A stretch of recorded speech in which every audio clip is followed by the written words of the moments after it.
Dalam kearifan lokal Jawa terdapat ungkapan, urip iku mung mampir ngombe. Urip atau hidup diibaratkan sebagai singgah untuk minum, sebuah perhentian singkat yang penuh makna. Pepatah ini mengundang kita untuk menyelami hakikat kefanaan.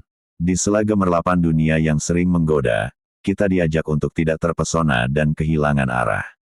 Tujuan akhir kita, sangkan paraning dumadi, atau innalillahi wa inna ilaihi rojiun, mengingatkan akan kembalinya kita pada Sang Pencipta.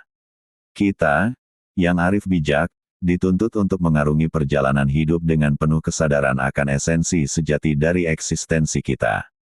Dengan merenungkan pepatah ini, kita dihantar untuk berkontemplasi tentang kehidupan yang jauh lebih abadi dibanding sekadar kejap kehidupan duniawi. Mari kita bawa pepatah ini ke dalam praktik sehari-hari, agar menjadi sumber inspirasi yang mendalam. Semoga kearifan ini membimbing kita kepada pemahaman